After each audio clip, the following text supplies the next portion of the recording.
시청자 여러분 안녕하십니까?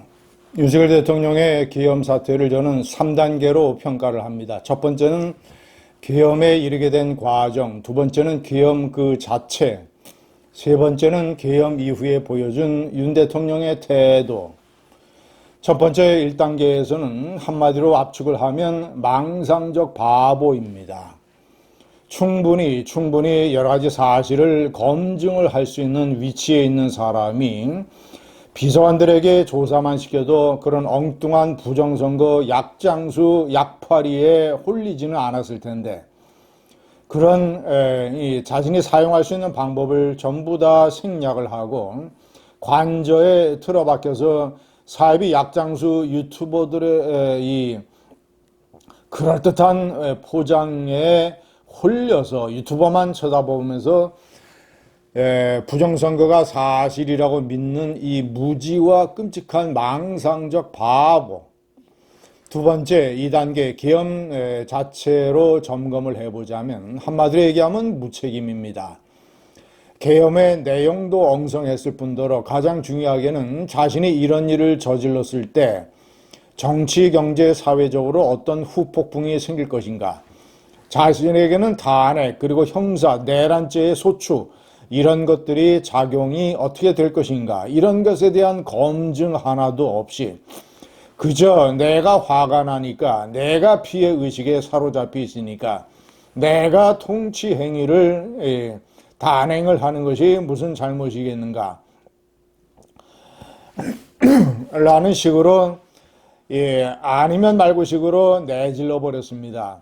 자신이 잔뜩 싸질러 놓은 것을 다른 사람들이 청소하느라고 온갖 사회에 이런 부작용과 혼란이 초래되는데도 끝까지 무책임, 나 몰라라, 나는 잘났고 나는 나라 걱정을 해서 이런 일을 저질렀다라고 하는 무책임. 사회, 국가 이런 것에는 안중에도 없습니다. 세 번째, 3단계에서 보여주는 행동의 가장 핵심적인 단어는 비겁입니다. 그는 한마디로 비겁합니다. 핵심 사령관들과 국정원 차장과 경찰청장, 서울청장, 심지어는 최상목 경제부총리가 서류의 증거까지 대면서 그가 이 총을 쏴서 문을 부수고라도 국회의원들을 끄집어내라, 차제 싹 정리하자, 다 잡아들여라, 2차 3차 계엄을 선포하면 된다, 비상 입법기구를 만들어라, 국회 운영비를 전부 다 끊어라, 이런 식의 얘기를 했다고 전부 다 구체적으로 진술하고 증언을 하고 있는데, 몽땅 싸잡아서 부인을 하면서 심지어 이 체포영장 집행되기 전에 관저에서 국민의힘의 권영진 의원이 정말로 국회의원들을 끌어내라고 했느냐라고 물으니까, 아니 내가 도대체 국회의원들을 끌어내서 뭘 어떻게 할 수 있었겠는가, 말도 안 되는 소리라고 또 거짓말을 합니다. 국민의힘에 거짓말을 하고 국민들에게 거짓말을 하고 부하들에게 거짓말을 해서 부하들을 위험에 빠뜨리고 공경에 처하게 했습니다.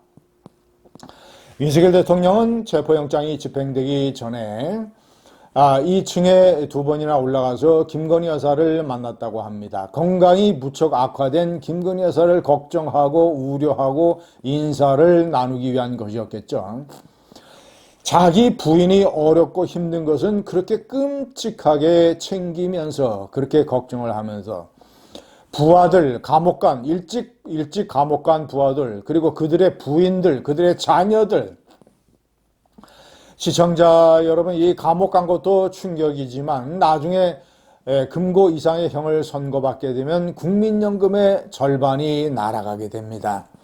평생 군문에 종사하면서 땀을 흘려서 자신이 받을 노후 대책으로 받게 되어 있는 군인연금, 이것의 절반이 날아가게 되면 그 가족들이 겪을 경제적 위기감과 걱정은 얼마나 크겠습니까? 이러한 것들은 아랑곳 하지 않고 부하들이 겪는 자신의 잘못된 명령을 따른 죄밖에 없는데, 그런 부하들이 겪는 고통은 아랑곳 하지 않고 자기 혼자 살려고 끝까지 버티다가 계속 지금도 부하들을 거짓말쟁이로 만들어 놓고 있습니다. 결정적으로 김영현 전 국방장관, 그가 포고령의 초안을 마련을 해서 대통령에게 갖다 줬더니 대통령이 이것을 다 읽어보고 밤 10시서부터 새벽 4시까지 통행 금지를 한다는 그 조항을 뺐다. 그 조항만을 뺐다라고 김영현 전 장관이 증언하고 있습니다. 시청자 여러분, 그 조항을 뺄 정도로 윤석열 대통령은 포고령을 꼼꼼하게 읽어봤는데 제1항에 들어가 있는 정치활동 금지, 중앙의회와 지방의회의 활동 금지, 그리고 정치적인 결사, 집회, 시위 자유의 봉쇄, 언론의 검열, 전공의들의 처단, 이런 것들을 못 봤을 리가 있겠습니까? 더군다나 포고령 제1항에 들어있는 정치활동 금지를 윤석열 대통령이 놓쳤을 리가 있습니까? 그런데 버젓이 김영현 전 장관이 박정희 대통령 때 선포됐던 국회 해산권이 있었던 당시에 선포됐던 포고령을 잘못 베낀 것을 내가 제대로 읽어보지 못하고 간과했다라고 거짓말을 해대고 있습니다. 김영현 전 장관에게 다 떠넘기고 있습니다. 비유하자면 기자가 기사를 써왔는데 정치부장이나 사회부장이 그 기사를 꼼꼼하게 읽어보고 고칠 것은 고치고 뺄 것은 빼고 넣을 것은 넣어서 기사로 완성을 해서 출고를 하는 시스템인데, 나중에 기사가 문제가 되니까 이 부장이라는 사람이 내가 제대로 읽어보지 못했다, 간과했다, 처음부터 잘못 써온 기사였다라고 발뺌하고 책임을 기자에게 돌리는 것과 똑같습니다. 얼마나 비겁한 행동입니까? 시청자 여러분, 지도자는 잘못이나 실수를 저지를 수 있습니다. 그런 것들은 용서받을 수 있습니다. 그러나 자기 혼자 살려고 부하들에게 책임을 떠넘기고 부하들을 거짓말쟁이로 만들고 자신은 손톱 밑에 가시 하나 들어온 거를 그렇게 아파하면서 부하들의 팔다리가 부러지는 것은 나몰라 하는 비겁한 지도자. 그런 비겁한 지도자는 절대 용서할 수가 없습니다. 윤석열 대통령을 그렇게 지지하고 옹호하고 방어해 주었던 제가 윤 대통령을 단호하게 버리는 것은 그가 잘못이나 실수를 저질렀기 때문이 아닙니다. 그가 잘못이나 실수를 저질렀을 때도 저는 그것을 그 정도로 비판을 하고 나머지는 옹호하고 방어해 주었습니다. 그러나 이제 그를 단호하게 버리는 것은 그가 비겁하기 때문입니다. 잘못을 저지른 지도자를 용서할 수는 있어도 비겁한 지도자, 책임을 특히 부하들에게 떠넘기는 지도자는 저는 용서하지 못합니다. 감사합니다.